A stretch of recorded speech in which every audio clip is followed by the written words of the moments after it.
Hey, this is Robin. This is Jackie. And this is Amanda. And you are listening to We Saw the Devil, a podcast dedicated to horror, true crime, and all things macabre. If you want to follow us between shows, don't forget to check us out online. You can go to our website at www.wesawthedevil.com. You can follow us on Instagram at We Saw the Devil Podcast or on Twitter at We Saw the Devil. And if you want to follow specific co-hosts' social media, you can find the links to those on our website as well. Hello, everyone, and thank you for listening. This is our part 4 of our Lori Vallow series, where we have been deep diving on the case. And it is now March 1st, approaching midnight. So this episode will contain and be comprised of everything that's happened from February 23rd to March 1st. Just to give you a little bit of an idea, and a lot has come out once again over the last week. There's been a lot of things found. I wouldn't say it's new information. It's just uncovered information. Which, honestly, in the land of speculation has been kind of major. So, again, like last week, this is going to be somewhat of a lengthy episode. We're going to deep dive into everything from subpoenas to social media presence, Chad and Tammy's debts that were uncovered. Recovered crazy emails, both from Chad to Lori and then from Lori to Chad as Charles. For some reason. And for some reason, the hotel, a property owner in Hawaii received an email from Chad back in November looking for a place to go. And then Melanie replied to Brandon Boudreaux's accusations, shall I say, yes, last week. With a few of her own to add. So this episode is going to be batshit crazy. So we're just going to kind of go in and, as always, give you guys the updates. Right. And we tried to make an outline to make it make sense. And even with an outline, it's all kind of random. So bear with us. And for those of you who have reached out, what's so crazy is that I'll be in a completely different forum, right? Or in a true crime group or something. And I'll say, I'm doing some research for a podcast. Does anyone have X, Y, or Z information? And someone will be like, oh my God, I go to you guys for updates. Right. And that made me so happy. It makes me so happy too. So thank you for listening to us. We really try, to provide you guys with the updates succinctly. And, one of the things that I pride this podcast on is that you don't have to listen to an hour of our personal life story, histories and stories before we get into things. So, well, we really appreciate your support from viewers like you. And a thank you to our Patreons as well. Yes, absolutely. And any positive words becomes motivation for us to continue. Yes. And again, right before we get into this, if you're enjoying the show and you want to support, please drop a review on iTunes or Stitcher. Hit that review button or the like button. And if you really want to support, we want to make the best show possible for you. So please think about being a patron on Patreon. And you can hit up our Patreon at patreon.com/We Saw the Devil. We have different tiers of benefits, and hopefully there is one right for you. But you can subscribe for as little as $5, going up to $25. So, hey, if you want a t-shirt, sticker, business card, insights before they come out, hey, subscribe. Okay, so let's get into the very first thing, guys, which is the bail reduction hearing a couple days ago on February 26th. Yes, the judge promptly declined that again. Promptly. And we're talking promptly. And I noticed Lori had a different attorney by her side this time. Yeah. Mm-hmm. The other attorney was weird. I'm not gonna lie. Did either of you recall the woman attorney though that she had? Oh, she was staring off in space. I don't understand what she was in the first hearing. So going back a little bit more, she just stood there, she barely moved. And she had a weird stance. I don't know what she was there for, but I guess she was helping somehow. Maybe she was more of a paralegal or something like that, or training, or shadowing. That could be. I hope that they're training people instead of actually working for her. Right. So going into Wednesday in the bail reduction hearing, so everyone thought that it was just going to be a standard bail reduction hearing. It actually ended up that Lori has given up her fight extradition. She's like, nope, I truly believe that she knows it's inevitable that she will end up in Idaho. So she's like, fine, just take me there. Maybe she's hoping for a more sympathetic audience.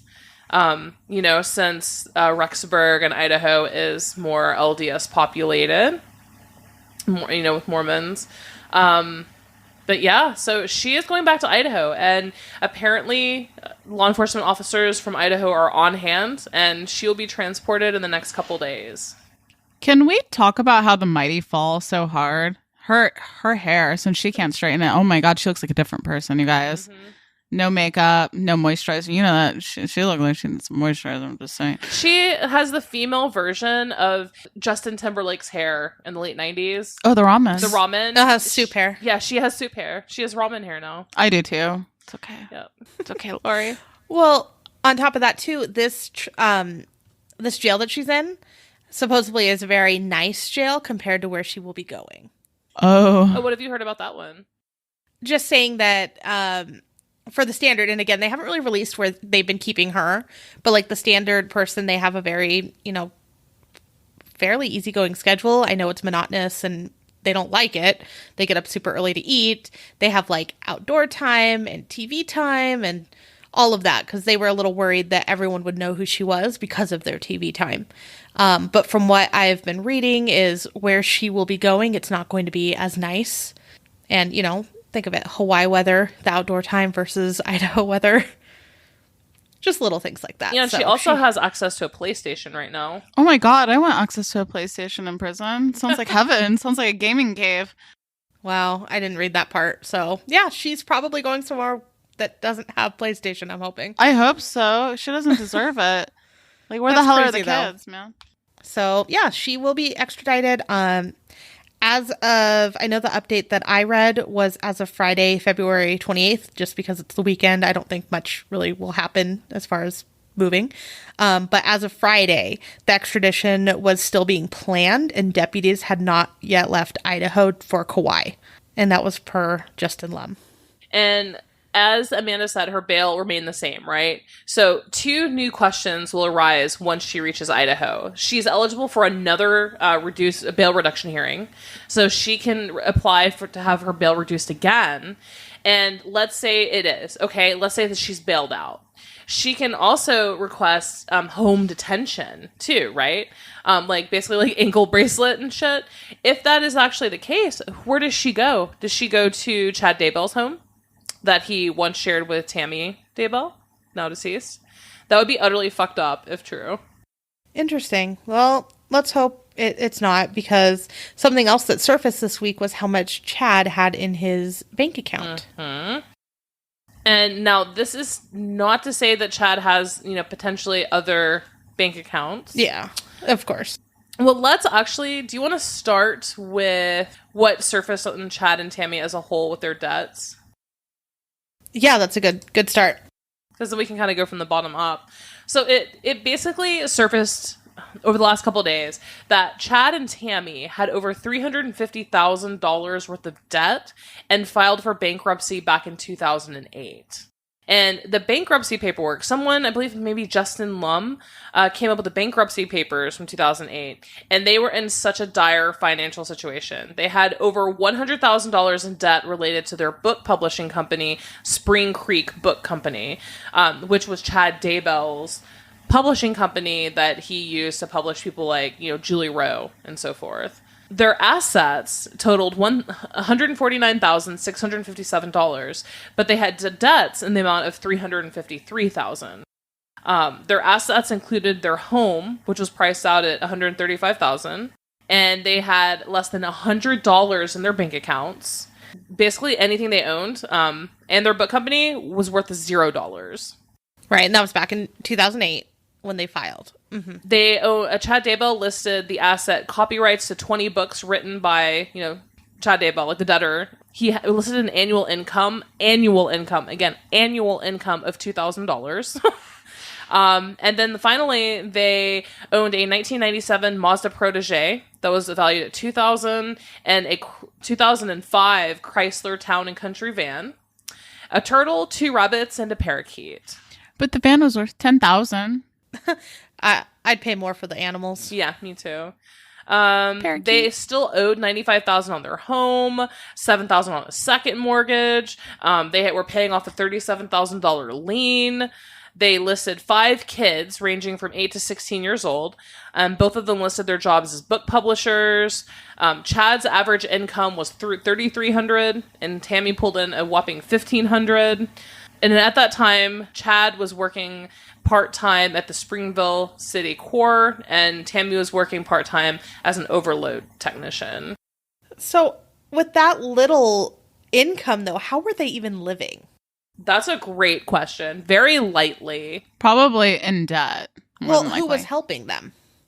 You know, because that was all their debts that they listed, but just average income was $3,385 for Chad, and Tammy was $1,579. So it's $3,927. Yeah, so that was it. What's that frequency? Yeah, just they weren't paying stuff. That's what it sounds like. Yeah. So they were in debt. Something's missing here. Yeah, because like how they were taking care of that many children. That many children plus a loan, a second loan, and a lien. Mm-hmm. Well, there's a reason why they have a lien, probably. Well, I mean, yeah, they obviously filed bankruptcy, but still, just how are they getting by even? Maybe his parents or someone, you know, was helping him do the bare minimum. That's a lot, though. It sounds like they're misrepresenting something. Mm-hmm. Well, yeah, that's what it seems very strange. Okay, so their bankruptcy was officially closed in 2010, and $203,000 of their $353,000 debt was wiped clean. That still leaves what, $150,000 left over in debt as of 2010. Okay, to my knowledge, nothing happened big on Chad Daybell's like career, life, whatever. That's speculative. Now, let's fast forward to this bail reduction hearing here in 2020 with Lori Vallow. It came out that Chad only has like $150,000 in his bank account. Yep, $152,000 in the First Hawaiian bank account. And that's what prosecutors noted. So I know he just got the payout, right? So he received at least $430,000 in the life insurance proceeds from Tammy. So just wondering where the rest of that money is. And it could be somewhere in Idaho for all we know. I have no clue. But they're just saying in the First Hawaiian bank, it was $152,000. And I don't believe, did we talk last week about Chad moving back to Idaho, or we speculated that he was going to? I think we speculated, but now people have, spoken to him at the airport, tried to get him to talk. He wouldn't, but he was at the airport leaving. And then other people have been driving past his house in Idaho and say that he is there. Also, East Idaho News, Eaton, the journalist, has confirmed that Chad Daybell is in fact back in Idaho and Rexburg. So right. Chad Daybell is there. Now, as far as where the money's gone, they were living it up. I mean, they would, spend a weekend at the rental home that they had, and then they would go to the resort for a couple nights, and then they would island hop over to Maui. And one thing that was really interesting is one of the final videos / pictures of Chad in Hawaii was him packing up the Rent-A-Center van. Like, they came and got the furniture. So they were renting all of their furniture. Mm-hmm. Right. Well, I mean, that also says that they didn't plan on being there long.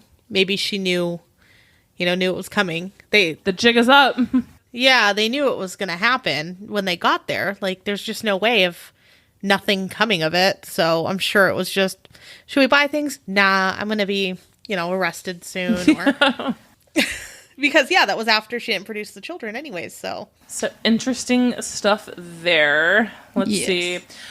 Something else that came up is, so Chad, as we mentioned, Chad has 5 children, and they've been damn near silent, all except for Emma.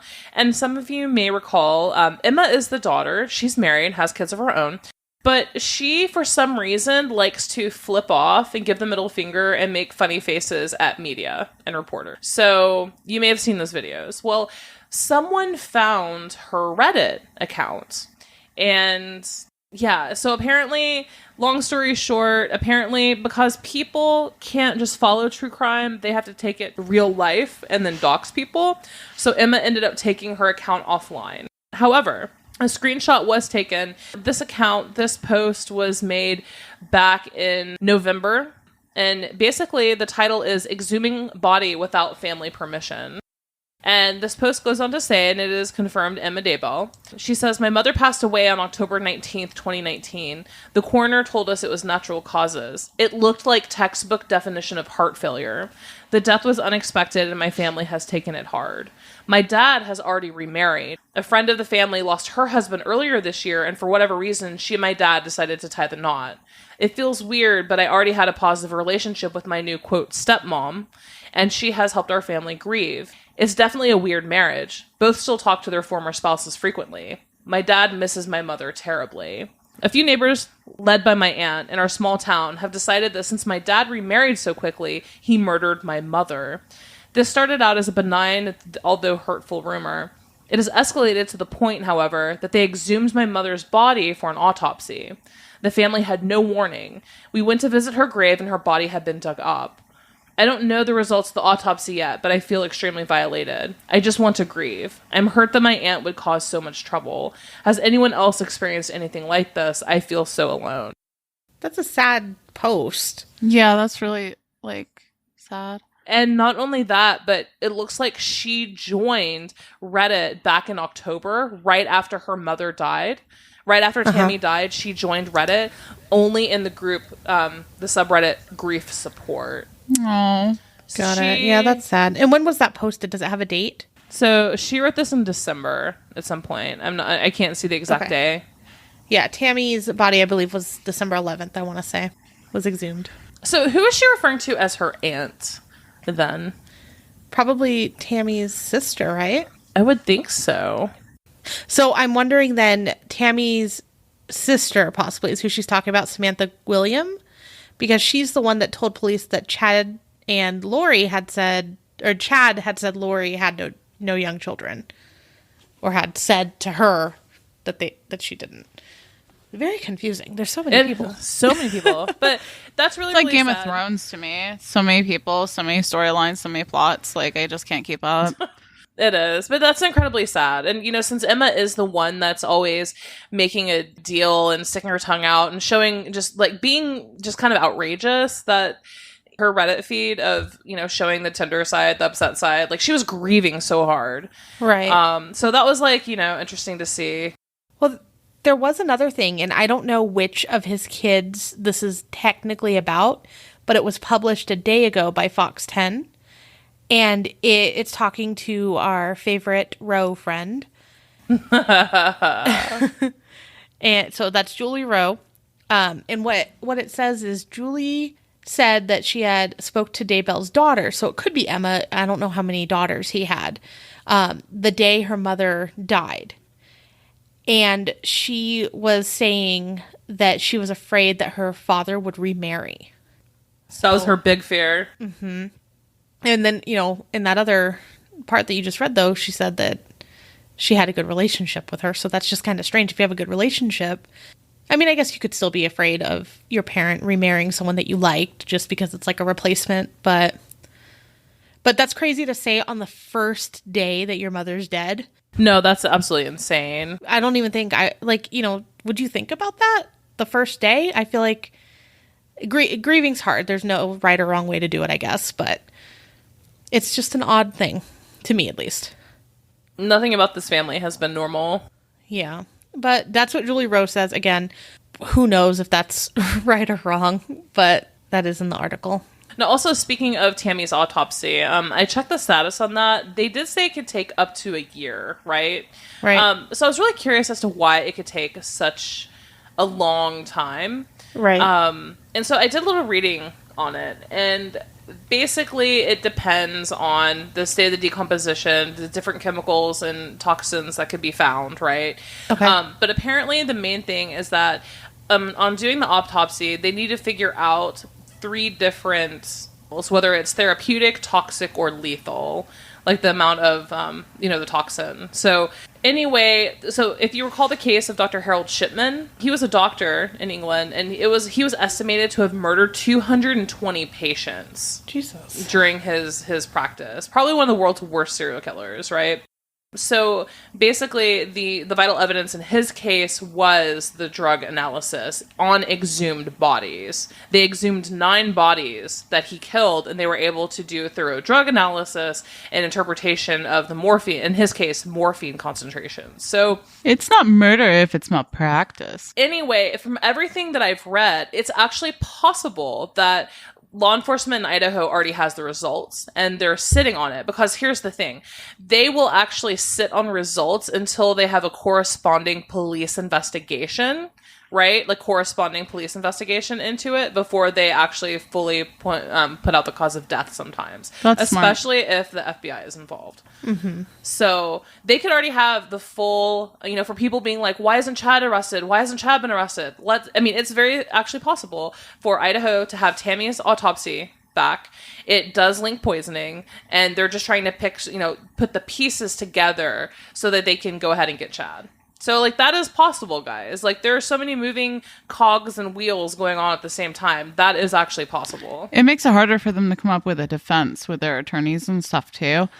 When the pieces are moving and nobody knows how they're moving. Well, I think also with the, that Chad does have money in his account. And so, everyone was a flight risk. Lori was a flight risk. I think that Chad is also a suicide risk, to be honest. But, in my opinion, I believe that he is a suicide risk. I believe that as well, yes.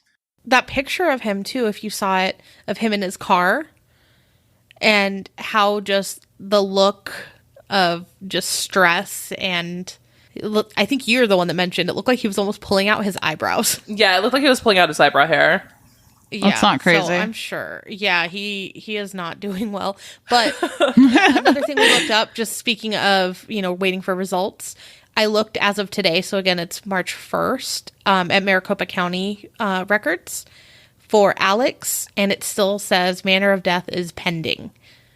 So no medical examiner report is ready, and everything, primary cause of death, is still pending as well. So still looking each day to see if anything changes on that. I think I'm more fascinated by Alex than I am any other piece in this case, to be honest with you. So let's go ahead and about it. Yeah. Let's talk about some Alex pieces. So one thing I want to point out, and then I'll switch it over to you, Amanda, is that I've seen in a lot of the Facebook groups and on Twitter, the storage facility footage, right? A lot of people are starting to now question, is that Chad or Alex with Lori? Why? Because that is part of Melanie, when she basically replied back to the allegations that her ex-husband had said.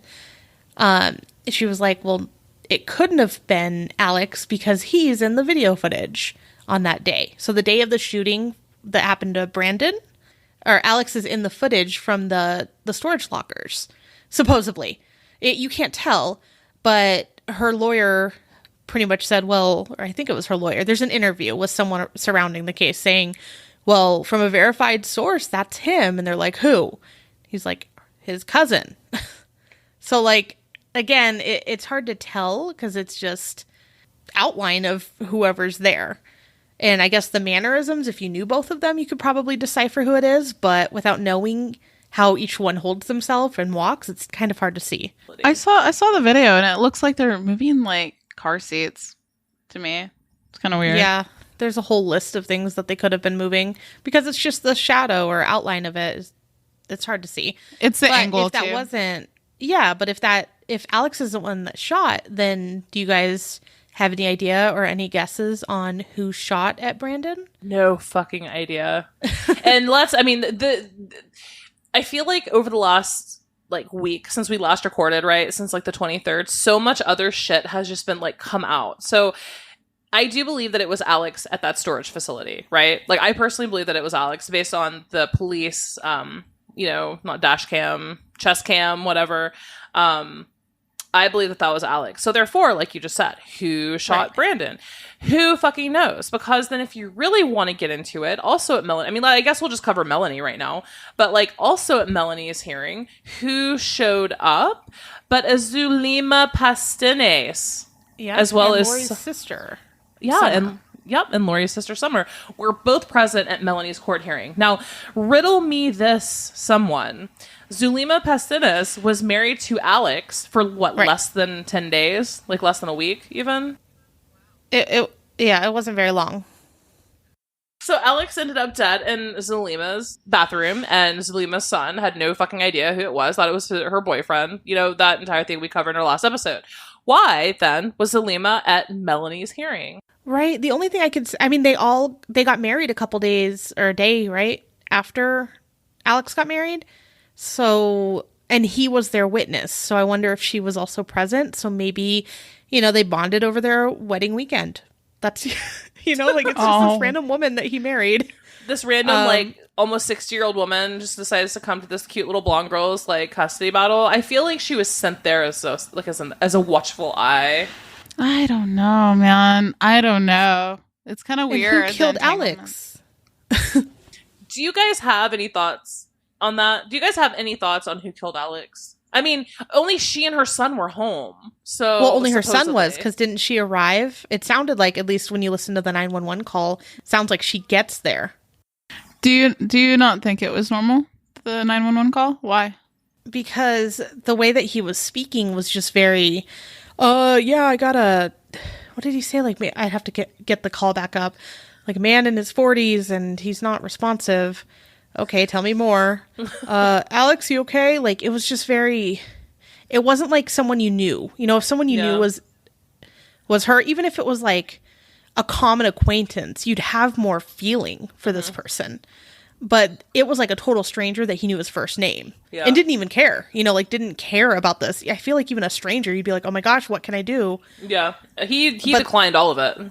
Yeah. No, there was no elevation in his voice. There was no panic. It was flat very affect.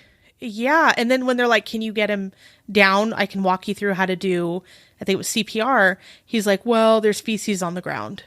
What? It's like, if you want to save someone's life, it doesn't matter. Just do what you're being told to do.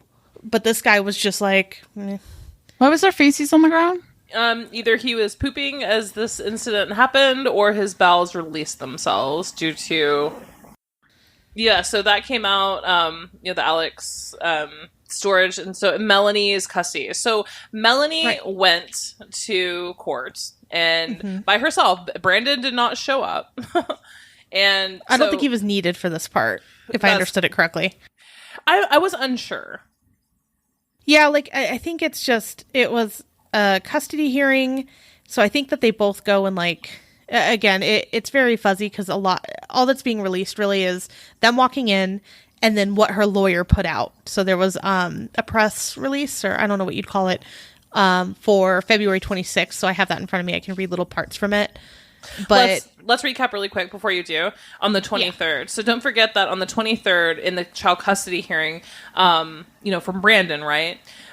Brandon claimed that Ian Pawlowski, Melanie's new husband, provided statements to law enforcement that Melanie knew where the kids were, right? Right.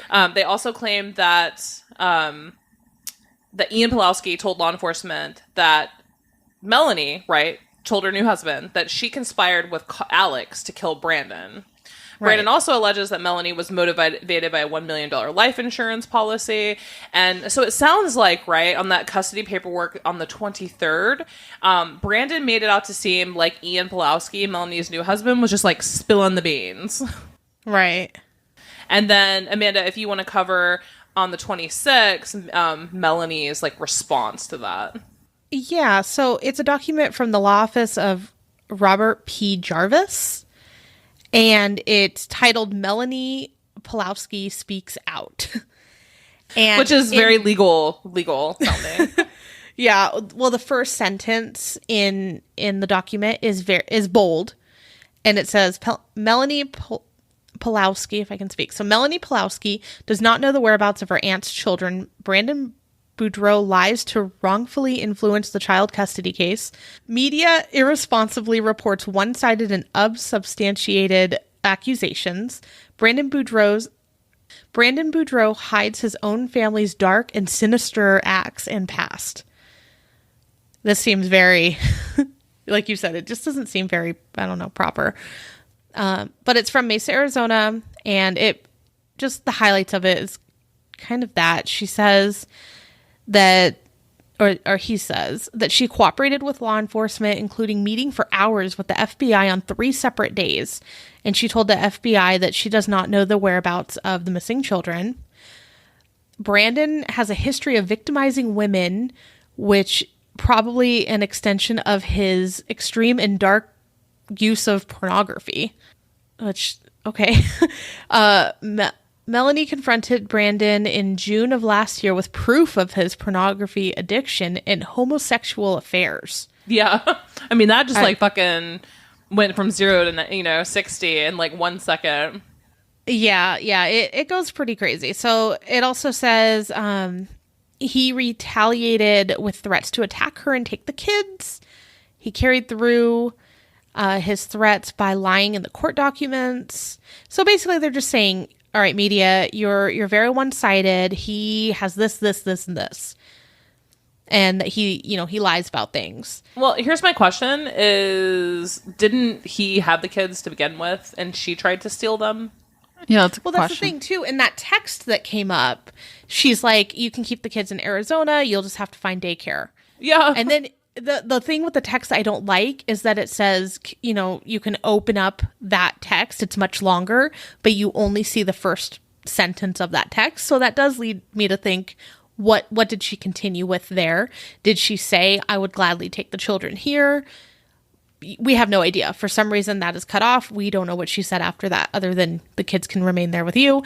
I'd like to just figure this out between us. But if you do want to spend money mediating this, we can, something along those lines. So this kind of rebuttal basically says that the Boudreaux family continues to unlawfully keep Melanie's children, and they're out of school, and they're in a home with a abusive history.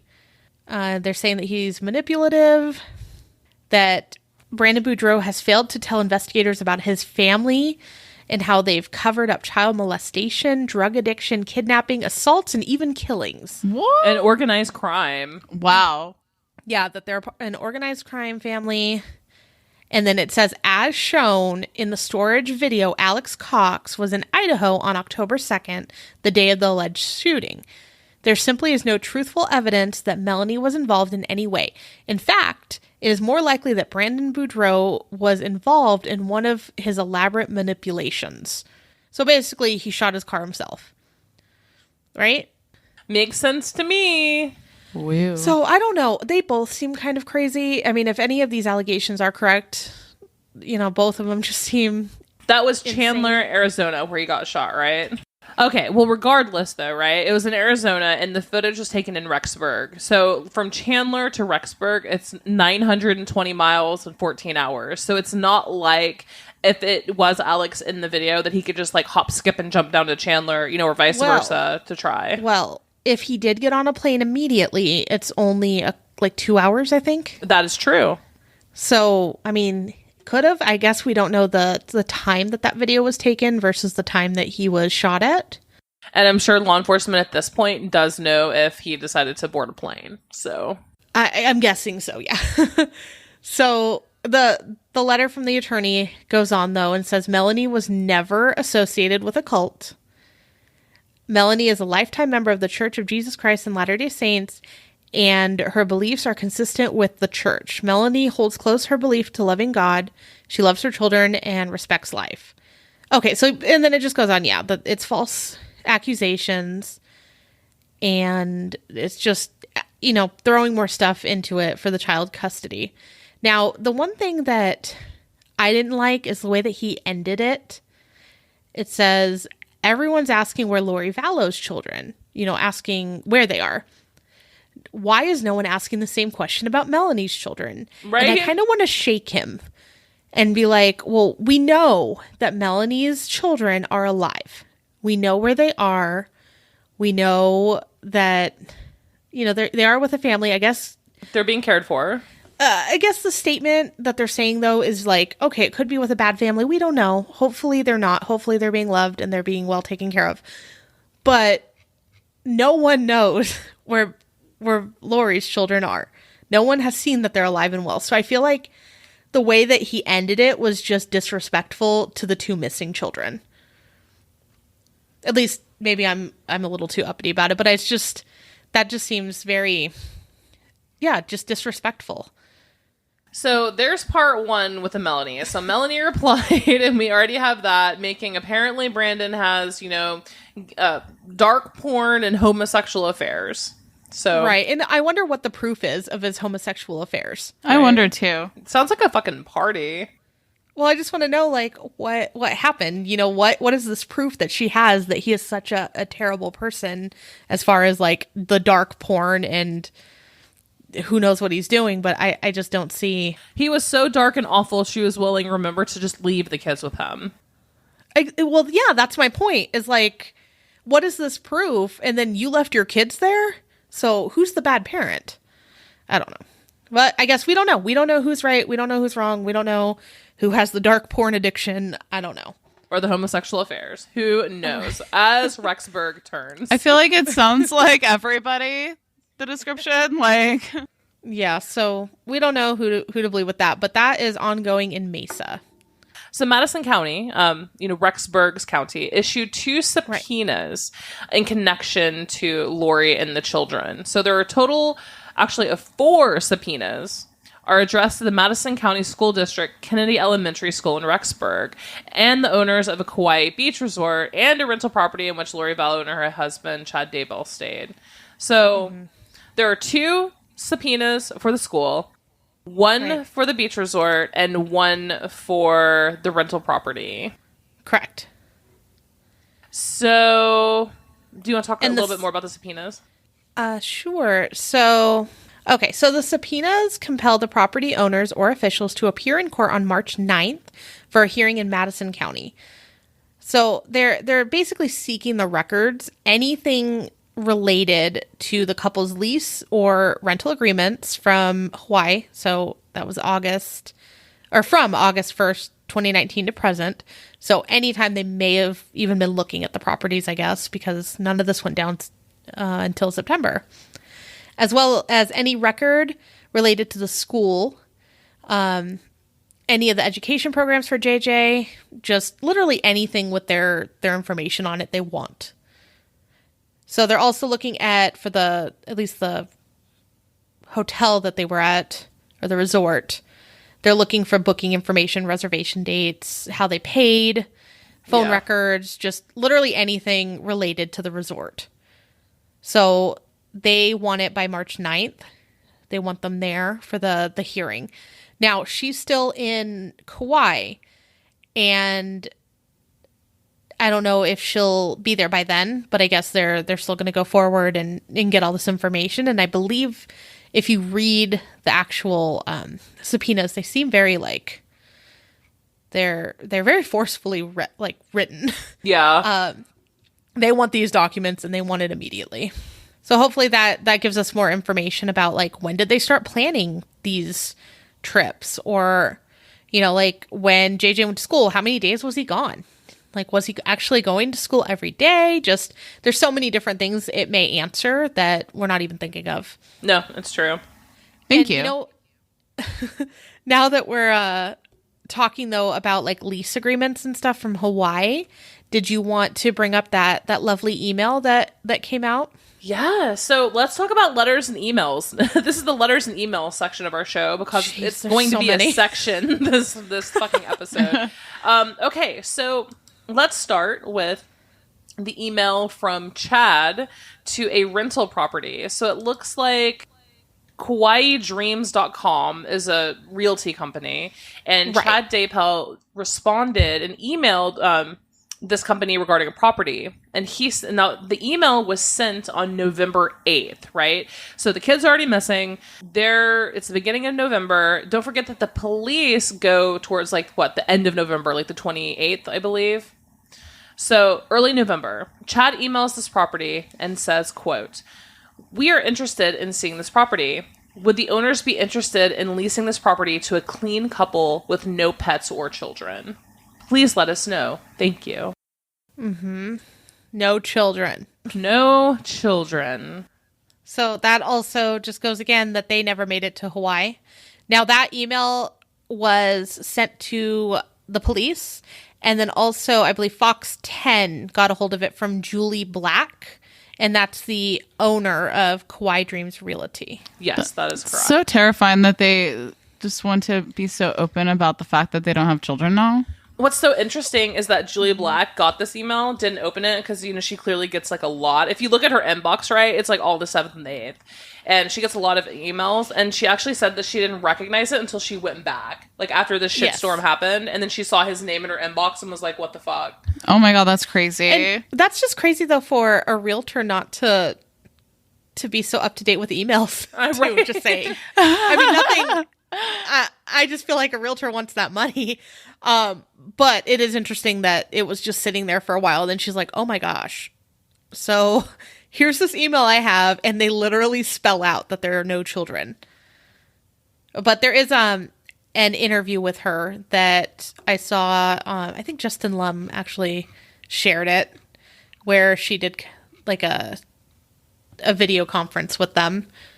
And at one point, I believe it's the owner of the property said that God was going to show them where to go or show them what house to go to, and they chose hers. Just so many random little things. Wow. So let's get into the juicy part. So more emails. More emails. Actually, let's start with the letter. Before we get into the emails, let's do Alex Cox's prison letters. Oh, those are interesting too. So, all right. So one of Alex's friends came forward February 20th. So this was actually before we just missed it. There's so many different things. But his friend Mary Tracy did a remote interview with Justin Lum. He's on it. But they had met back in a comedy club in Phoenix in 2006 because he did stand up, and they became friends. Now, when he went to jail, remember he went to jail for 90 days after he tased Joseph Ryan and threatened to kill him. So that's one of Lori's ex-husbands. That is Tylee's father, just to put our map together real quick. So she recognized or came forward and said he was really obsessed and almost fixated with this desire to get, Joe or Joseph Ryan. And there are several letters that she found where he mentions his ex-brother-in-law. At one point in one letter, it says, "Do me a favor, call Janice," which is Lori's mother. "Ask her to put Joe's address in a postcard and his license plate number. I think it will be popular here." So he wanted Joe's address to disperse into the jail? Yeah, so basically to kill him. This girl, right? This woman who is friends with him, she is also actually in the big Facebook group that we were in. Right. That's actually how I initially saw this story, when she posted, screenshots of the letter herself, like directly into this group. Mm-hmm. And she said that she didn't even think anything about it at all. That he was like, give me his address and this and that. And she even admits now that he was obsessed with Joe, but she's like, I laughed it off. I just didn't think that he was actually asking for that. And I'm like, are we kidding? There's no way. And it's weird the way that he interjected it in the letter. So I have the letter in front of me. And at one point he says, "I apologize for the boyfriend joke.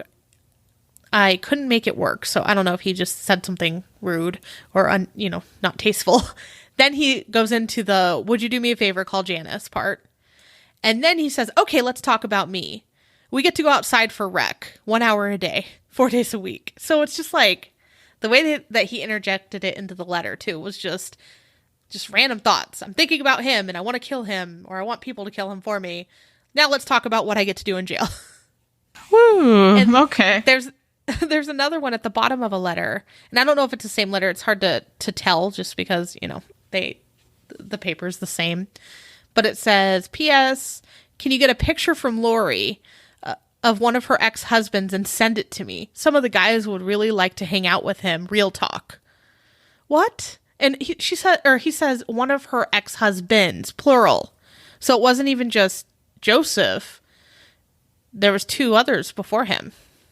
One thing that has come, and you know what, I'll just hold on to my thought, but it is very clear, I believe, too, and Tracy, the woman who is friends with Alex, who got these letters, who received these letters, believes that Lori basically manipulated Alex into believing certain things. In one of our previous shows, we discussed how, for some reason, Alex believed that Joseph Ryan, Lori's, previous husband, was molesting the children. Oh, that's so messed up. So Tracy believes that Lori convinced Alex that Joseph was molesting Tylee, and that's or had harmed her. Well, and another one, someone actually said like molestation. Like apparently Alex had told people that he believed that Joe was a child molester. Okay, but maybe all right. Let's say that was the case, right? But then why is he going after the other ex-husbands? That makes no sense. Right, I'm sure all of them did not but maybe go crazy. And a picture from Lori of one of her ex-husbands. He said, I'd like to hang out with him. I think that I don't think that he was referencing like multiple. I think he was still talking about one. I guess. Yeah, I mean, it could be. It's just, it's a PS at the bottom of a letter written, below everything. But still just... I mean, if you thought someone harmed your niece, I can see doing whatever to get back. But also, you're in jail right now, and I don't know. I'm going to speculate, and I want to preface what I'm saying right now with this is 100% pure speculation on my part. There is no actual evidence that is, that I'm going off of. This is just pure speculation on my part. I believe that Lori manipulated Alex, possibly even sexually, like incestuously, because multiple people who have known them said that Alex was like unnaturally obsessed and in love with Lori, like would do anything for her beyond like a brotherly thing. And if you actually look at multiple times when Alex has stayed with her, like the apartment complex in Idaho, Alex's apartment was bare, had no bed. Where did he sleep? And then likewise in Arizona, when the day that Charles was dead, he had like a mattress on the floor, but like even cops said that it hadn't been touched. So like, I don't know. I feel like Lori is like the pure definition of evil in this story and has basically manipulated Alex via whatever means to pretty much do her bidding throughout the years. So that is my my own personal speculation. Also just, his friend in the article also has her speculation too, or, her thoughts. And she says that she hopes and prays that the kids are in some wackadoodle compound somewhere. Wackadoodle.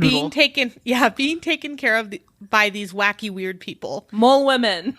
Oh my God. They're mole women. I mean, honestly, I still hope that.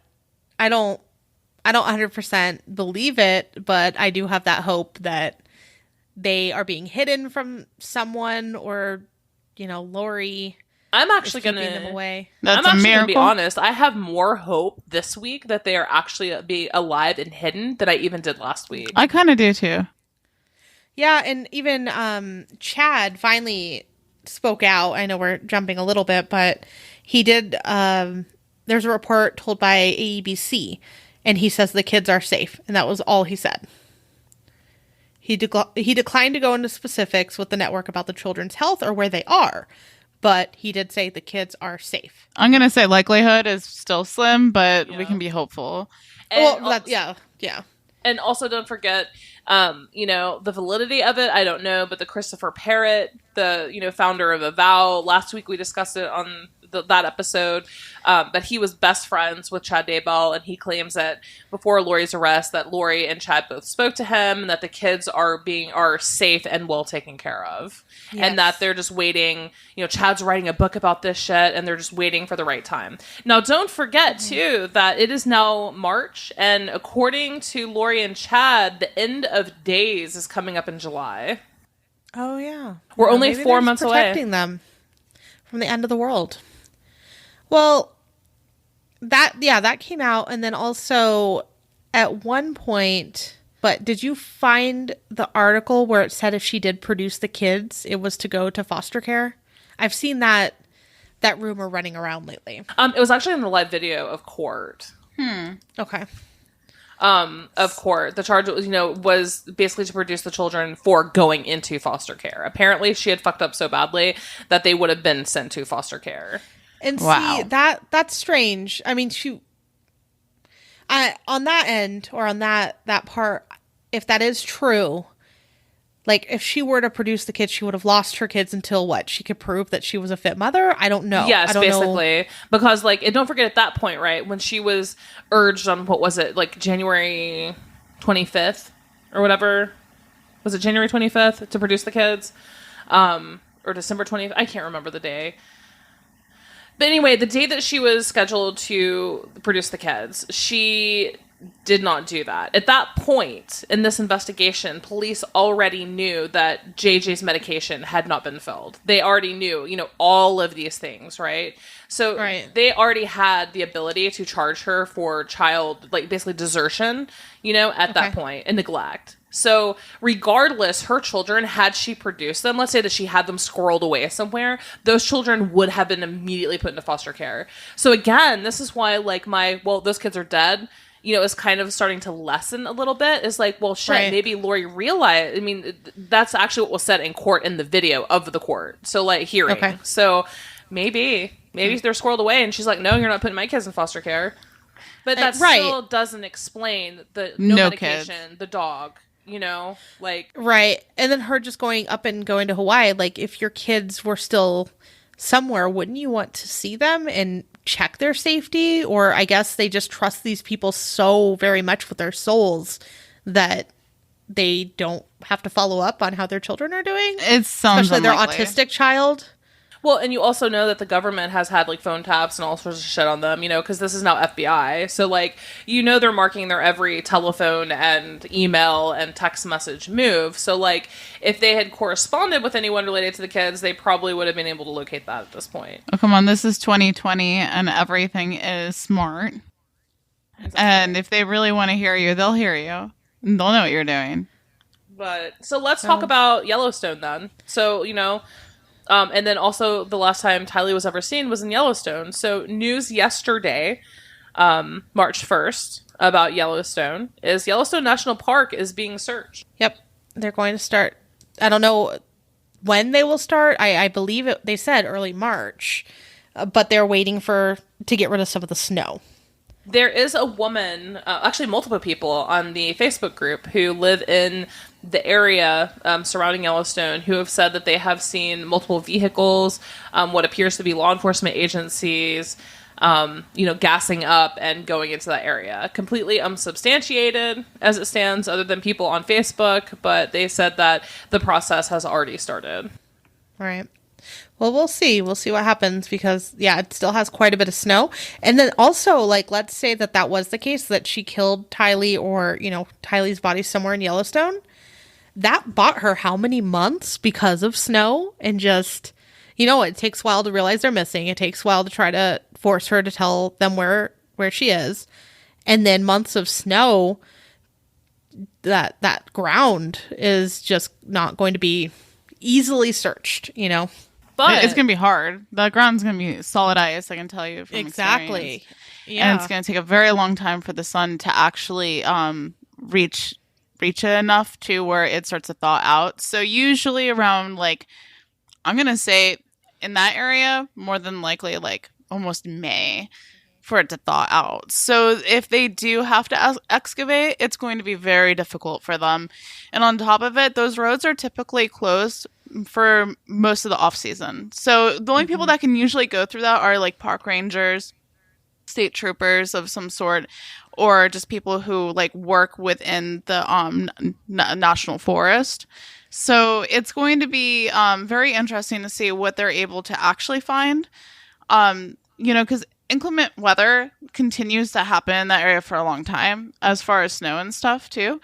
So they can end up having these bouts of bad weather too. So it's gonna be really difficult for them, I think. You have a lot of wildlife too. A lot of wildlife that lives there, including bears, coyotes, everything. Like everything that, like, I mean, there's even bison, but they're not going to eat them. But like you have wolves, I believe, in that area. So a lot of things can happen. Animals dig, and then there's a lot of waterways. There's a few rivers in that area. Yeah. So if they did decide to dispose of their body near a body of water, you have a lot of factors. I mean, Tylee Ryan was last seen back in September. Mm-hmm. So you have some time that has passed, but the rivers do flow a little bit slower because of ice and et cetera, et cetera. But you still have the unknown disadvantage of wildlife and bio stuff happening. So it's gonna. What happens to a human body with the geyser things too? Because that seems to be like the biggest. That's unlikely. Theory, yeah, for Tylee, unfortunately. I mean, I feel like sad even talking about it. You know, these are children, but like, you know, this is a true crime podcast, so we kind of have to discuss these things. Is like, what happens if you were to fall into a geyser? I think it's highly unlikely. Those geysers are usually regularly monitored by a lot of hydrogeologists even, and it's relevant to the volcanic activity in the area. So a lot of those geysers and stuff are regularly taken temperature of and stuff, because that is a very large super caldera is what it's called. So you have a lot of testing, you have a lot of research that goes on there, even through the universities nearby. So the likelihood of a tourist attraction, even a non-tourist attraction in a heavily monitored area, is this unlikely for someone to throw somebody into a geyser and nothing to be like noticed. Geysers stink to begin with. They smell like sulfur. You know, I mean, so if you throw a body in, the thermogenics that are taking place within that geyser is very hot. So you'll have a lot of melting and separation of things like flesh, et cetera, et cetera. It's basically going to be boiled. And then you have you have acid, right? You have a process and that's taking place on of convection, so that body's gonna be tossed and turned, and just trust me, somebody would notice at some point. Well, speaking of someone noticing, it came out on Facebook in the group, and then Annie Cushing actually got behind it too. Is you know, on September 8th, it's just possible, you know, different cases, if a tourist at Yellowstone National Park, you know, happened to be taking a picture, maybe someone captured Tylee or Lori and the family on their camera inadvertently.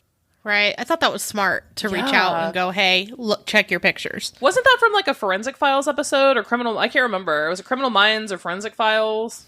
Something. But yeah she had, well, on the Facebook group, the big one, someone copied and pasted it and said it was from Annie, but I don't see Annie's post on like Twitter or anything. But I mean, that's very smart to call out on social media to check all their pictures, because also it could be one that's posted. She put a bunch of hashtags to check, but also it could be, hey, this picture wasn't very good. I'm going to put it on my computer, but never post it for anyone that visited that day. Yeah.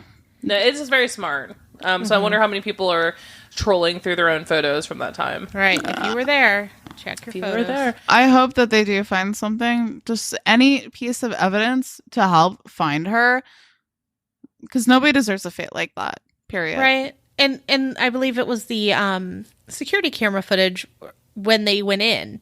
They identified who was there, right? Is there no cameras on your way out to see if you were missing a passenger? It depends. The Yellowstone State Park, it has an archway that you pass through at every entrance. Yes, the west entrance in particular, the one that they were at especially, has an archway. To my knowledge, I've been there. They don't necessarily, they have like stores after you enter. So you'll go through the archway and it'll say Yellowstone National Park and it looks pretty and it's cool. And then there's no cameras to my knowledge on the archway or anything, but then they have the souvenir shops. It's very small. It's almost like they'll usually be like 6 shops at the most, and then maybe there'll be lodging. Okay. And then it's wilderness for a while, depending on which entrance you're at, right? So some are a little bit more populated than others because people who work in the park live there as well. So the surveillance would be probably from one of the souvenir shops or convenience stores of any sort, or just something that people go there to get supplies or whatever. So as far as entrance, no. It's not like a toll. Yeah. Well, I just thought that was interesting that they had, they have, I guess, them going in, but there's nothing to say everyone also left. Just kind of to keep that checks and balances there too. Like, did someone get lost in your park, or I don't know. Well, I mean, you have to think about it this way. Some parks do have a mission that you have to pay, like a fee. Right. If you're not like a geologist or somebody who works there or is doing something like scientific or relevant to the parks, you have to pay a fee. Period. You know, so and they check you in a way, like they take your card or whatever, but you can pay cash. That doesn't mean that there's surveillance of you. Like it's just so public, and it's a public service of federal lands, so they don't really quite care, because a lot of the people who work there are actually federal workers and stuff too. So I don't know. I mean, I wish that they had like some places have guest logs, but that's a choice, you know? Well, not necessarily that, but I mean there is a lot of places that when you do enter it, whether it be, you know, a national park versus even, I don't know, certain public place. Hold on, let me think. So when you enter other places too, sometimes there's like a camera that checks your, you know, just takes a picture of your license plate as you enter. I mean, even airports or some hotels even have something set up to where they see who's going in, who's leaving, and that sort of thing. So it's just, I know that they said there's security camera footage of them being at the park. It's just, was it when they were leaving, when they were going in? When was this footage taken? It was more, yeah, I just didn't know when, you know, when they just say security, they didn't clarify when this security picture or whatever it may be was taken. That's all. I know when we were talking about emails, though, we did glaze over a couple. Yes. So I guess like the two big things this week would be emails. Okay, so we basically learned how conniving Lori was this week, which adds a whole other layer to this shit show. So yes, the very first email we got was Chad Daybell's email to Lori talking about the 7 things he wants them to accomplish together. And these 7 things, I'll just read them off really quick. So when this email happened, so this email was early 2019. So this was before Tammy's death and before Charles's death. Yes. Which more and more stuff lines up, and we'll talk about that in a moment too.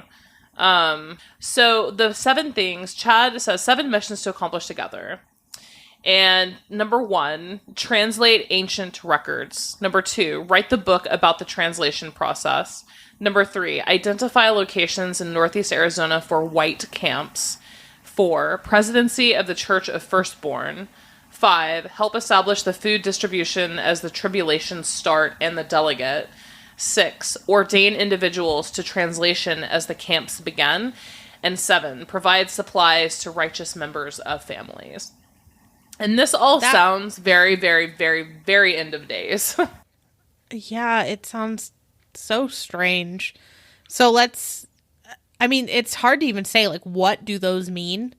And I've been looking and trying to be like, okay, someone that knows someone, please tell me what any of this is. And a lot of people are also confused by it.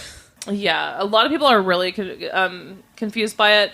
And my lovely favorite person, Julie Rowe, came out and said that, like, after she saw that this is the kind of shit that Chad was talking about, supposedly this is when she distanced herself from him. Is when he started talking about, like, this aspect of his belief systems. Mm-hmm.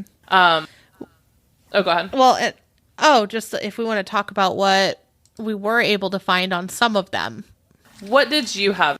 Well, yeah, and on the Facebook group, so this was the Christmas Misery group, there's a whole string of people discussing these 7 things. And they're just saying that that's the colored tents that were used for certain groups of people in his books. So did he have it color-coded based on, like, their level? Yeah. I mean, according to, again, this Facebook group, there's a post from Jennifer. And it says, in his books, white camps were for the people who left early when told by the church to leave everything behind and come to these camps. Blue camps were for the people that left later and they were less supplied and not in as good locations. So I never read his books. I know a lot of people now have been buying them from Amazon and reading them. So let's hope that she, you know, is quoting the book, I guess. But that's something that we can look into later as well. And then I did Google around for what the meaning of the Church of Firstborn is, because just off the top of my head, that sounds even worse than what it is. But I went to templestudy.com. Oh. And it's, yeah, I'm learning a lot here. So it says the Church of the Firstborn is Christ's heavenly church, and its members are exalted beings who gain an inheritance in the highest heaven of the celestial world, and for whom the family continues in eternity. So, higher beings? Kind of, it sounds a little like, it sounds like every religion and every branch of a religion, everyone thinks you're the best. I mean, so it's hard not to believe that you're the best when you feel like you've chosen the best, right? So hard to tell with them. They get to go to the highest heaven, I guess. So I don't, again, trying to decipher. This is insane, but he says the presidency of the Church of Firstborn. So does that mean he wants to, I don't know what that means. He wants to take over. I guess some say there are locations of this, that it is kind of like a break off of it, but then others are just like, this is what a certain type of person is called. It's hard to differentiate what he means without anything other than that one sentence. Just speculation. I wonder the name Firstborn. I wonder if they're trying to, if it has a basis of like, they're trying to say, because some religions believe that people are born with sin and some religions believe people are born without sin. And that's like a big like split on some religions and different branches and stuff. So I'm wondering if they're trying to say that they are born without sin and that they are able to acquire the highest place in heaven. And that they don't have to repent, or sort of speak, like a lack of a better word.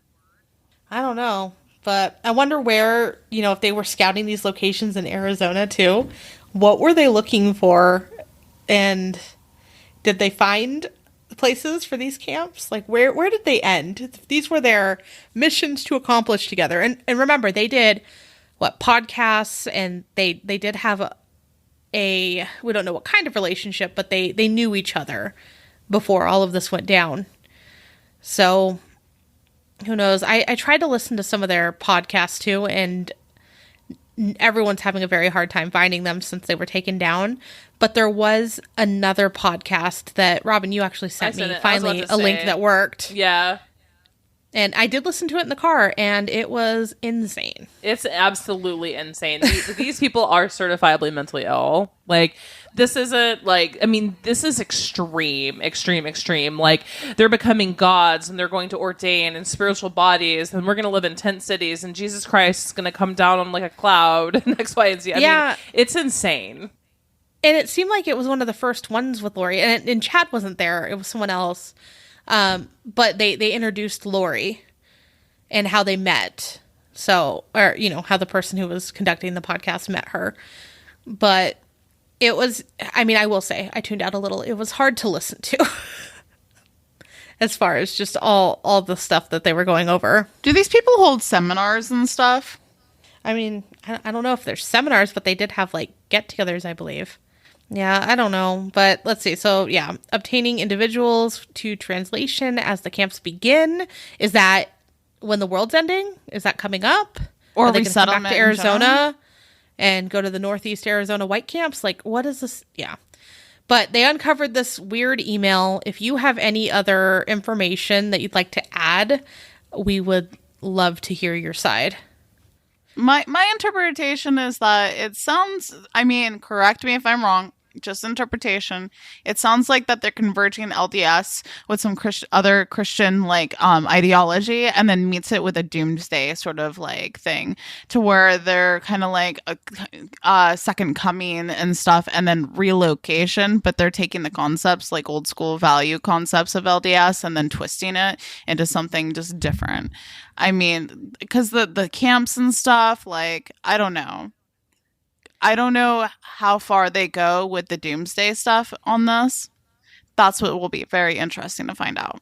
Well, yeah, that podcast, they literally say, and we're in the end times. No, they fully admit that we are in the end times. They think it's going to happen, is it like July 20th? Oh, that's soon? Yeah, like in 4 months. In 4 months? I don't know how I'm going to prepare. And Lori is a god. Lori is a god? It's hard to be a god when you're behind bars, isn't it? Well, maybe she's going to find her way out. Who knows? Maybe she's going to use her god powers and bust out. No, you guys should listen to it. Just how they're like, and we are in the end times. And you're like, okay, thank you for that. And they met because they were supposed to meet. They were led to each other to meet and to create this podcast and to create, helping people get ready for the end times. Oh, I'm sure helping. Helping people end times. Like we said, though, we have so many random weird emails and letters and stuff this week. It was just email haven. Yes, so let's go to the next email, which is the juiciest one that we have on this list. So. Okay. So there's 2 emails that we'd like to bring up that were uncovered. One is to Chad. Now, this is written to Chad from Charles. So remember, Charles is Lori's now ex-husband. Or estranged husband. They weren't technically divorced yet when he passed. But anyways, so it was an email that he found that he actually did not write. So Lori wrote this, but said it was Charles writing it, if that makes sense. That's a lot of weird information all in one. So the email says, "Hello, Chad. I hope you're doing well. This is Charles Vallow from Arizona. We really enjoyed having you stay with us back in November when you came for the Preparing a People conference." So there you go, Jackie. There's conferences. I knew it. We were approached by one of those people. I'm pretty sure. I'm pretty sure we've met one. Well, now you could have given me information from the inside. Now, it says, "I appreciated you taking the time to talk to me about the book I've been working on. Well, more than 6 months later, I still haven't made much progress on it, but I feel the urgency to get it done. As the managing partner of Right Planning Group, I'm going to have the opportunity to speak at various conventions beginning in the fall. But everyone says that I need to have the book available that summarizes my life and shares the principles I follow. So I will cut to the chase. I'm willing to pay you to help me with this book. Help me get this book in shape as my ghostwriter. I really liked your autobiography and the tone you took in sharing experiences without preaching. Is there a way that you could come here for a couple of days and help me get this book underway? I feel like talking in person would be much more valuable than a phone call or a video chat, mainly because I would like you to read through some of my journals and explain to me how the publishing industry works, which that could be done through email. It would help me to know whether I truly have a book in me and whether you want to team up on it. I played minor league baseball. So again, remember, he played baseball. He would have hit Alex a lot harder. And I have plenty of stories that my audience could relate to, along with the knowledge I've gained running my own company. So I do feel like the book would contain valuable information even beyond the convention circuit. I'm out of town until Saturday, but I would gladly fly you down here next week before the holiday to cover your expenses. You could stay in our guest room like before, or in a hotel if you prefer. I hate to take you away from your family, and I know this book is vital to my speaking success. I understand if you don't want to take part in the project, but I would definitely make it worth your time. With admiration, Charles." So Charles discovers this email and was like, I didn't write this email, And also, I want to know about the first time he came to Arizona and stayed with them. What happened with that? Is that when Lori and him actually got together? Or, is that when their relationship started? Were they just really good friends? Well, apparently even going back to 2016 or 2015, Lori had been talking to Chad and sending pictures of herself dancing and whatnot, sending pictures of herself to Chad. So. Right. And he was married for 20 plus years. Yep. I don't know. This is all crazy. But yeah, so that is this mysterious email that Charles found that apparently he was sending to Chad. So obviously Lori wrote that. So in turn, Robin. Yeah. In turn, Charles then emails Adam, Lori's brother. So Charles himself, confirmed as Charles, emails Adam. And he says, Adam, open this letter and see what she did. I'm not sure if the relationship with her, I'm not sure of the relationship with her and Chad Daybell, but they are up to something. She created an email alias for me as I've never set this one up. She sent this yesterday. Oh, well, there we go. She sent this yesterday, and I guess she forgot all of her emails are on the computer at my house. I asked her to explain it, and she started blaming you, Brandon, and me for perpetuating a scheme against her. Just more of her paranoia. She will not explain it. I am going to send it to Chad Daybell's wife. Her name is Tammy, and I found her email address on their website. I've got her cell number too. Sounds very suspicious to me. What do you think? Whenever she gets caught doing this kind of stuff, she starts blaming everybody else. Mostly me, you, and Brandon. Brandon and I are the victims of her craziness. I wish you luck trying to help her. I was the only one brave enough to try to get her help in January, and look what happened to me. The whole family put a scarlet letter on me. Maybe now they can see what they're up against. Thanks. So scary. Wow. So the email from Lori to quote unquote, basically from Lori to Chad was on June 28th of 2019. Right. And Charles stumbles across the email on his own computer and is like, what the fuck? Because at that point, isn't this the point where he and Lori are separated, however, still kind of trying to work on their marriage? I believe so. So basically, more or less, and he, at this point in June, Charles has known about Chad Daybell for a couple years at this point. So it looks like at this point, he's finally suspicious at least of maybe an affair or something. He even says it's suspicious and says, I'm going to contact Tammy. So now we have confirmation that Charles Vallow knew of Chad, like confirmation that he knew of Chad Daybell and knew of Tammy. And that he had plans of talking to her. Yeah, did he ever send it, I wonder? Well, and see, so that is the week, or around the week that they had moved in. So June 20th, 2019, according to Annie, Lori Vallow moves into a rental home in Chandler, Arizona. So, and that was source a Facebook post by the landlord that was deleted. And then June 29th is when these emails were happening. But also, what happened when he what kind of help did he try to get her in January? Remember in January, after she pulled like stealing his money and all that kind of shit, how he tried to get her help and get her into basically like a mental health facility? Okay, we talked about it on like the first episode. Yeah, police say Lori would be allowed to go to the facility willingly to talk to staff. If she did not, she would be taken in involuntarily. Well, in the relationship with Adam, at least from what I've read, he seems like the normal one of the siblings. Also, I'm sending a picture to everyone. So someone in the Facebook group, side note entirely, someone in the Facebook group actually lives in the Idaho area and went to a vow event, like the type of events that Chad went to constantly. Okay. And it posted some pictures of them. There's white tents. And yeah, what do you see? White tents. Probably like a complete, like symbolic, but... Maybe white camp. I don't know. So that is what the avow, like this is the circuit that Chad traveled on. So interesting. It's just kind of like an overhead tent with a lot of elderly people sitting underneath it talking. A very different type of rainbow gathering. Yeah. You know what this looks like too?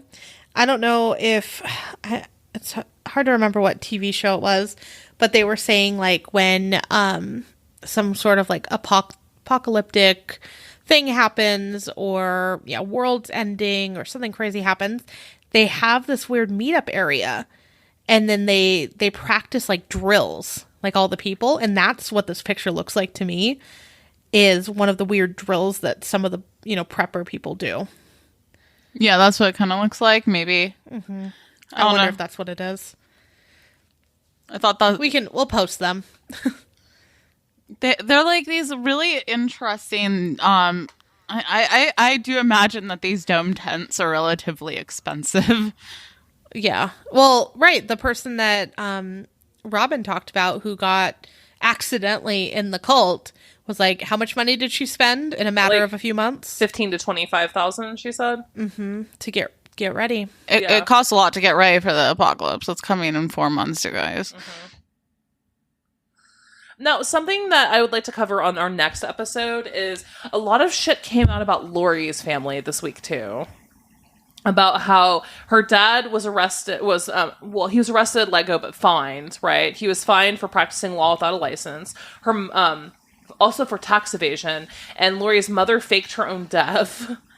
And, like, that's Wouldn't just her to get out of that family. Oh my God. And, like, for tax evasion purposes. And then, like, you know, she has Alex as a brother. And then, you know, speculation that Alex killed their sister. The one who was in the hospital, was it Stacy, I believe? Yeah. So, and used her credit cards, right? After she died. So, basically, this has been confirmed that... their sister, Stacy, was a severe diabetic, but she would go in and out of the hospital frequently. And so she was on one of her normal hospital stays. And Alex and Lori go in to visit her. Lori walks out, and suddenly she's fucking dead. Stacy's dead. And immediately, within 30 minutes of Stacy dying, Alex is using her credit cards. Like, out and about in the community. So... like, that story has been confirmed. So it just sounds like this fucking family is just a group of fucking psychopaths. Because, like... it can be... I believe it could be genetic.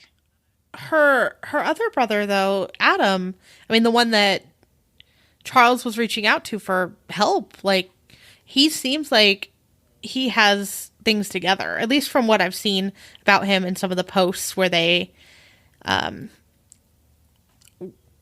gotten information from him, and what about Lucas? They've been sharing. Oh, I don't have much on Lucas. I've just been seeing a lot of people are sharing his posts, like his Facebook posts, because his profile you can kind of see a lot. I'm surprised actually that he has it so open. Has like where he works, and you can kind of scroll back and see pictures of him with his brothers. Man, it's just. There's so many people involved, and it's crazy. But yeah, so we now have potential motive. Would you call that a potential motive? For murder. For whose murder? Everybody's murder. Everybody's getting murdered. It's like Oprah murder here. Yeah. For basically Chad and Lori to, like, you know, was sign of the affair, Lori creating an alias, you know, inviting Chad. So, I mean, that could be. I think could be a lead too. Family. Yeah, and I had tagged you two in pictures of their family, like their family pictures from Adam's profile. But yeah, it just seems like, what was she hiding so much? Like, if she was just working with Chad for like podcasts and books and all that fun stuff, wouldn't you just go, oh, hey, I'm working on this project. This really helped with him, you know, being here for us to get these whatever camps or information out there. Well, I mean, if there were signs of an affair happening before that. I mean, I even talked about it in the last episode because it has been confirmed that Lori would lie to Charles and go to Idaho. Like, he would know that she was going to Idaho, but he didn't know why.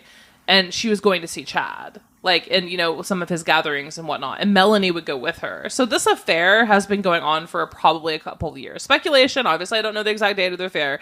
But, like, they've been together talking, doing podcasts. And she's been lying to Charles for years. Yeah, and that's sad that he found... Yeah, she's just misrepresenting, too. Like, why did she send it from him? That just makes no sense. Also, the other, I wonder how many of you watched the Dr. Phil episode this week? Yeah, I feel like it was just a really good recap of everything that's happened. And it's nice to put, you know, the person to the voice that you're seeing or the posts that you're seeing as far as like the family members go. I mean, Kay's everywhere. Yeah, Kay is everywhere. So is Kay's husband. Annie Cushing, though, is kind of like, she's everywhere online with her website, Analytics. She's keeping one hell of a timeline. She is Joseph Ryan's sister, Lori's previous husband, his wife, his sister. But one of the saddest things that I've seen, because she stays so non-biased for the most part, right? Like when she's giving facts. But after we posted our episode, so on the night of the 23rd, February 23rd, just like a week ago, She posted that the Chandler, Arizona Police Department, in her opinion, mishandled this family as a whole in January of 2019. Basically, like you were mentioning a moment ago, Amanda, how Lori, basically like all the shit went down and Charles called the police on her. And basically they were threatening to put Lori away in the, in the mental facility. Yeah, which is crazy. And so she actually discusses the police report and whatnot, and you can actually see it in the language of the police officer in the police report, how they did not take it seriously.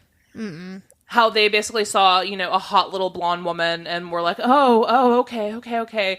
And then they're like, this big guy says he's basically being spousally abused. Okay, whatever. Like that's literally even kind of the tone of the language in the police report. No offense to all police officers in Arizona, but most of them don't take most things seriously when it comes to like women. I hate to say it, but like it's just crazy. It's like, I don't know if it's a cultural thing or it's just really socially acceptable or something, but it's just a culture that I've noticed in Arizona, and it's crazy to me. I still cannot fathom or understand how the police, just the day that Alex shot Charles, the behavior, right? Their behavior as a whole. Like, Alex is like, okay, cool, I guess I'm gonna go downtown. I'm happy to, talk to you, whatever. Yeah.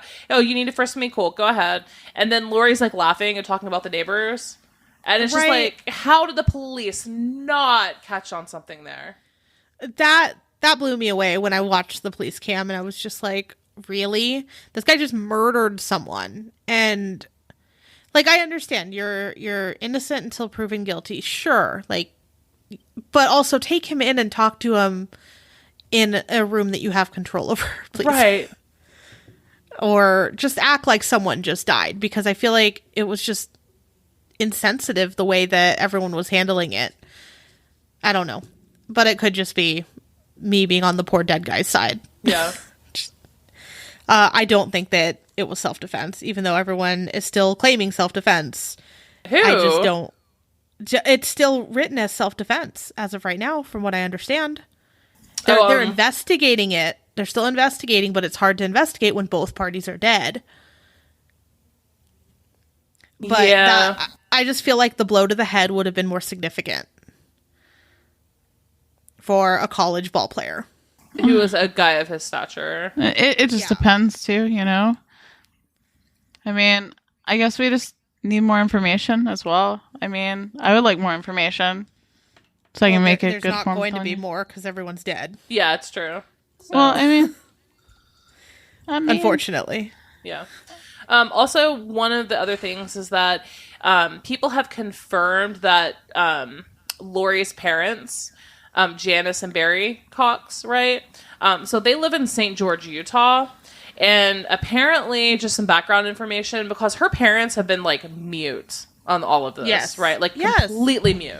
And so, I think I asked that, like, where are her parents? Yeah. But anyway, so Barry Cox apparently seems to be, like, a complete anti-government, get the fuck out of my yard and off my property or I'll kill you type of people. Lori's dad. So people are speculating that maybe they have the kids. So... because they've completely gone off the grid. They're staying with friends and like to go completely off the grid. So that's just really, really awkward that like their daughter's being slung through the media and they're just like, peace out. Yeah, that's not very supportive. Also, would you want to be associated with it if you didn't agree with her? Just say, I don't know how they feel about it, but I would be very loud want and my proud. name on it. Oh, I would. I would be out there and be like, I don't condone this. This has nothing to do with me. Like, I would be making sure everyone knew. Maybe, but it's also like, do you want everyone contacting you every day, every time you open your door, someone's waiting to talk to you again? Or you go to the grocery store and someone's like, oh, hey, what do you think about this? Like, it could just be they don't want to be that. Especially if they're, anti-government, anti-everything. They probably want everyone to leave them the hell alone. Yeah, that's true. Yeah, those people typically are the ones that post a sign, all trespassers will be shot, so... Yeah, so I guess just upcoming, I'm estimating this week, is she'll probably be extradited to Idaho, and, Chad's already waiting there in Idaho for her. And we'll see what other weird emails and letters and whatever else comes up this week. The search in Yellowstone should either have already been started or is starting. And we'll try to stay up to date as much as we can. Do you guys have any guesses or predictions for the next week? I'm just saying that extradition, I feel like they keep all these weird little hints keep coming out about the kids are safe. So I'm wondering if there's just going to be more of those hints. Yeah. I think that we may turn up something in Yellowstone soon. I'm hoping a picture. Not a body. Yeah. Well, yeah. I'm just hoping, okay? Well, yeah. Well, I'm hoping that someone that visited Yellowstone that same day, hopefully, took a family picture and they're in the background. I want to be hopeful, but one thing that I have learned in my life is that if there's a pattern of behavior, that pattern usually doesn't break. So I'm hoping for the best, but on the same note, I'm not that hopeful.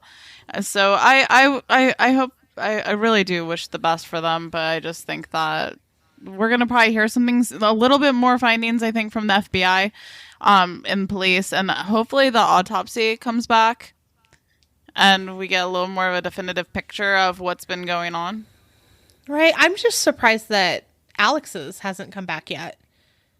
I bet that his will come back next, and I bet that Chad Daybell, a warrant will be issued for his arrest, and they'll grab him like at the same time. Right. Well, from what, the people that live in that area have been saying is that he's had several cars at his house, and they're not sure who's all been visiting him. Are they planning something? Is it just his family seeing him? What's going on with him? Yeah, and it's going to be interesting. This happened, it seems like every single day there's something, that comes pouring out. But I would say that the email, the fake email that Lori sent as Charles Vallow to Chad was probably the cherry on top of the sundae this week. I think so. Yeah, that was probably my most interesting read from this week. But like we said, the last couple is just things change almost every hour. So we try to stay up to date as fast as we can, but if there is little things that are shared throughout the week, we've typically been, retweeting them or sharing them on our page. But we will keep going with updates. Indeed. So once again, thank you for listening. We really appreciate your support. Don't forget, you can check us out on Twitter at We Saw the Devil, on Instagram at We Saw the Devil Podcast, Facebook, We Saw the Devil. And once again, help us make the show the best that it can be and be a patron. And you can find our Patreon at patreon.com/We Saw the Devil. Until next week.